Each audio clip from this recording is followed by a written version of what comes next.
Donc, je vais faire une petite présentation et je donnerai ensuite la parole à Monsieur Franck Feuillâtre et ensuite à Madame Anselme Mingui qui présenteront davantage le contexte de l'organisation de cette journée. Donc, je me présente, je suis Orane Bischoff de l'Institut Agro ici à Floracan-Lozère et nous co-animons cette journée avec mon collègue Christian Reich que vous avez entendu. Voilà, on va être tous les deux à surveiller un peu l'organisation logistique et avec Sophie Aublin aussi. Voilà, donc nous sommes tous les trois les co-animateurs de cette journée. Donc, bienvenue et vraiment, merci de votre confiance en tout cas. Donc, c'est un épisode Cévenol exceptionnel pour ceux qui ont déjà suivi les épisodes Cévenol. Donc, on va... alors, hop, on n'a plus le partage d'écran, mais je vais vous mettre ensuite les petites consignes en diaporama. Donc... c'est un épisode Cévenol d'une journée, donc qui se déroulera voilà jusqu'à ce matin, hein, donc on aura jusqu'à midi et puis cet après-midi aussi de 14h du coup à 16h, donc ça nous permettra de profiter, alors jusqu'à midi et demi, hein, pardon, de 10h15 à midi et demi et de 14h à 16h pour cet après-midi. Voilà, donc simplement vous dire que les épisodes Cévenol sont des webconférences qui sont organisées par l'Institut Agro site de Florac depuis 2 ans. Aujourd'hui, c'est un épisode qui est vraiment organisé en étroite collaboration avec le Bureau de l'action éducative et de la vie scolaire de la DGER et l'Institut national de la jeunesse et de l'éducation populaire, ainsi que l'ENSFEA, hein, l'École nationale supérieure de formation de l'enseignement agricole. Donc, voilà nos partenaires pour aujourd'hui. Nos épisodes Cévenol sont d'habitude organisés sur un format plus court. Ils s'inscrivent vraiment dans le cadre du dispositif national d'appui à l'enseignement agricole. Il s'agit d'explorer de nouvelles thématiques, de questionner des sujets du quotidien, d'expérimenter, de découvrir des méthodes, des outils, des dispositifs, d'approfondir certains thèmes. Tout ça au service de l'enseignement agricole et des équipes. Il y a peut-être des personnes qui sont extérieures à l'enseignement agricole, ne vous inquiétez pas, vous êtes les bienvenus. On a aussi souhaité rester ouvert voilà, à des personnes qui seraient aussi intéressées par nos thématiques, donc pas de soucis. Vous verrez, on essaye à chaque fois, il y a une partie théorique et puis de toujours garder des temps d'échange et de questions pour que les interventions soient plus interactives. Merci de votre confiance et alors juste 2 minutes, je montre, je le ferai après, je te donne la parole Franck et puis je donnerai des petites consignes pour la journée par la suite. Merci beaucoup, Orane. Donc, Franck Feuillâtre, moi, je suis donc le chef du bureau de l'action éducative et de la vie scolaire au sein de la Direction générale de l'enseignement et de la recherche. Merci à vous toutes et à vous tous d'être présents. Comme l'a dit Orane, sur une journée, donc ça mobilise, ça vous amène à prendre du temps sur votre activité, en particulier en établissement ou en autorité académique ou dans d'autres structures. Mais on l'a voulu évidemment sur une journée parce que c'est un sujet important. C'est un sujet important parce que c'est un sujet qui concerne nos propres métiers, nos métiers d'éducateurs au sens large, qui est relativement majeur également.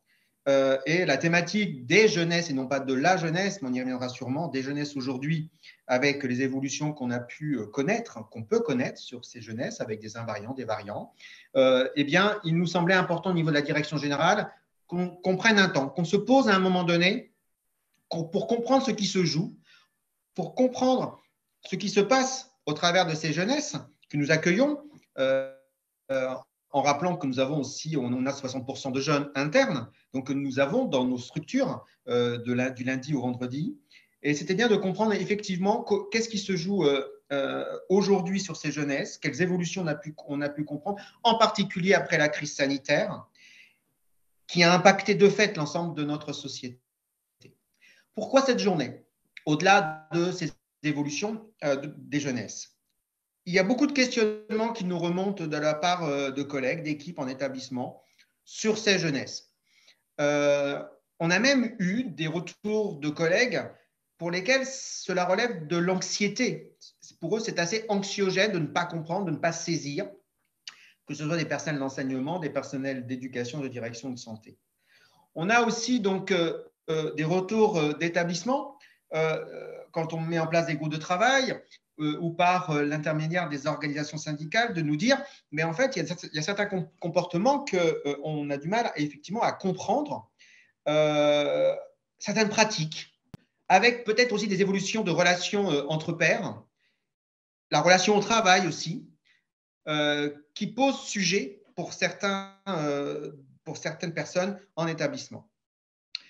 Et donc, pour notre sous-direction et pour le bureau de l'action éducative et de la vie scolaire, il nous a semblé très important de prendre ce temps ensemble pour comprendre, pour saisir, pour être sensibilisé également. Et à partir de là, on s'est dit, mais qui sont les mieux à même de nous apporter cette connaissance? Et évidemment, tout de suite, nous avons pensé à l'Institut national de la jeunesse et de l'éducation populaire, à l'INJEP, avec qui nous avons de nombreuses relations et au travers d'ailleurs même de la Direction générale de l'éducation populaire. Donc, il nous semblait important effectivement d'avoir pleine conscience de ce qui se joue et des phénomènes de jeunesse, sachant que vous y êtes confrontés au jour le jour, de pousser notre réflexion, c'est bien l'objectif de cette journée, pour ensuite mieux agir, dans le cadre évidemment qui est le nôtre, dans le cadre de la scolarité, dans le cadre de nos établissements scolaires, qui, à un moment donné, va sûrement aussi nous amener à nous interroger sur notre posture professionnelle avec l'évolution de ces jeunesses. Et ces évolutions de posture professionnelle devront être également accompagnées. Donc, vous voyez bien que ce premier temps, c'est un temps, bien évidemment, de connaissance, d'échange, qui va aboutir ensuite à d'autres temps, sous forme d'ateliers.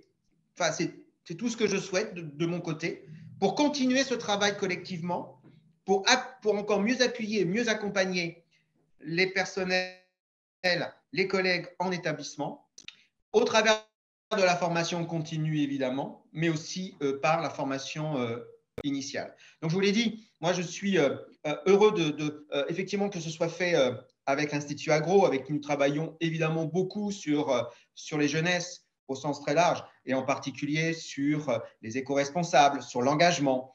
Bien évidemment, et j'ai vu Philippe Sahu tout à l'heure, évidemment aussi avec l'École nationale supérieure de la formation d'enseignement agricole, parce que la formation initiale, je l'ai dit, est très importante, et peut-être à nous aussi des collègues de Dijon pour en particulier la formation des cadres, donc la formation des personnels de direction.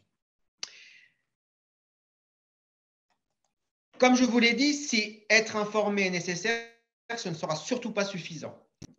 Et donc, ce que je vais essayer de mettre en place au plus vite, c'est de faire en sorte, avec les autorités académiques, avec les réseaux, avec les fédérations des établissements agricoles privés sous contrat, avec le DNA, Oran l'a dit, donc le dispositif national d'appui, c'est réfléchir collectivement sur les suites qu'on donnera à cette journée. Donc, évidemment, vos contributions que vous allez avoir aujourd'hui, mais aussi dans les prochaines semaines, seront pour nous vraiment primordiales pour qu'on puisse atteindre ensemble, évidemment, la cible que nous nous donnons. Enfin, je renouvelle évidemment tous mes remerciements à l'INJEP et en particulier Joachim Timothéo qui ne peut pas être avec nous aujourd'hui. Je remercie vraiment tous les sociologues qui ont répondu présents pour nous apporter leur expertise, leur connaissance sur les jeunesses. Et simplement pour finir, je ne pourrai malheureusement pas être avec vous cet après-midi puisque je dois retrouver les jeunes du Conseil national des délégués élèves et des jeunes d'ALESA, puisque nous avons un travail de 3 jours avec eux. Voilà, donc je ne pourrais malheureusement pas être avec vous. Donc je vous souhaite une très, très, très bonne journée et je donne la parole à Oran. Merci, merci beaucoup, Franck, pour cette introduction de la journée, de la thématique, et pour repositionner le contexte.